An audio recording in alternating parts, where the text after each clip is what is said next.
The other critical sectors, transport, manufacturing, construction, for example, ICT, are all in the negative territory. So we need to pull them out of the negative territory. And to be able to do that, there is no denying the fact that we must invest in infrastructure. We need power.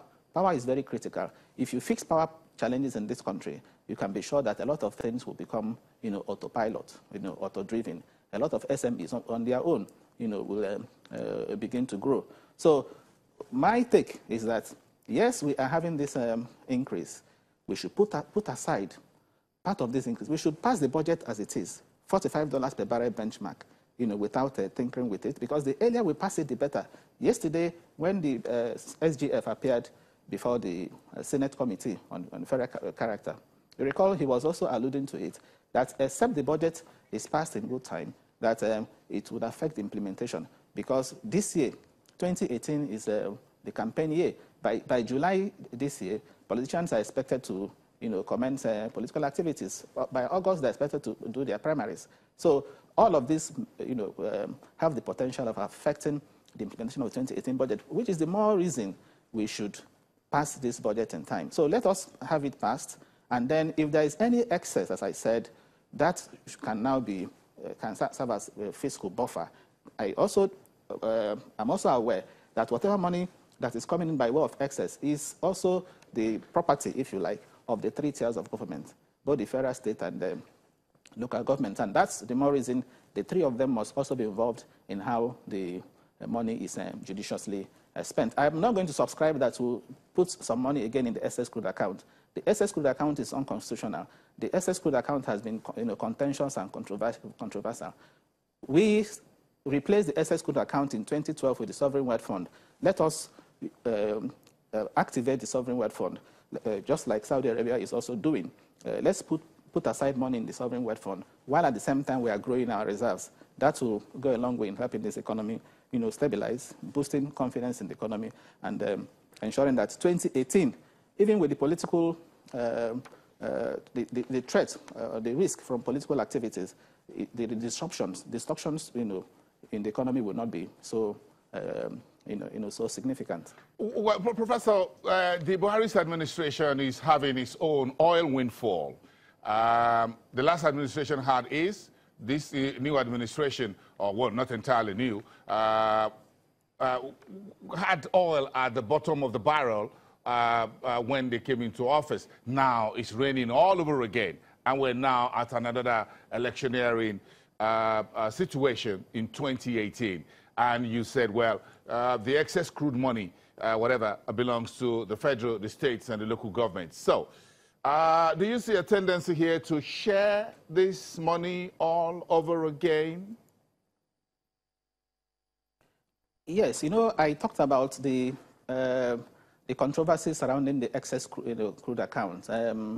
This is an account that is having about 2.3 billion US dollars, and we hear about 1 billion is going to live there, for security reasons, leaving another maybe about 1.3 billion in the SS crude account. And I am of the opinion, since there are issues with the SS crude account, let the focus be on the Sovereign Wealth Fund, okay? Just as I said earlier on, we have in other countries, other oil exporting countries like Saudi Arabia. Saudi Arabia is building its Sovereign Wealth Fund. We should be doing that with this SS. It will serve as a kind of fiscal buffer. As I said earlier on, crude oil price is exogenously determined. It's a variable we have little or no control over. And that's the more reason we should not think that because oil price is going up now, it will continue to stay up. Anything can happen. Anything can happen. And this is an election campaign year. If for example, oil price drops and the government, and the economy takes backseat, and some of the projects that have been identified in 2018 budget are not implemented, and that generates tension. I give an example. If, for example, the government is unable to, in the unlikely event that the government is unable to meet up with its commitments to the Niger Delta area, whether in the area of Ogoni cleanup or the East-West Road or the amnesty program, that will generate tension, and that will affect oil production again in that area.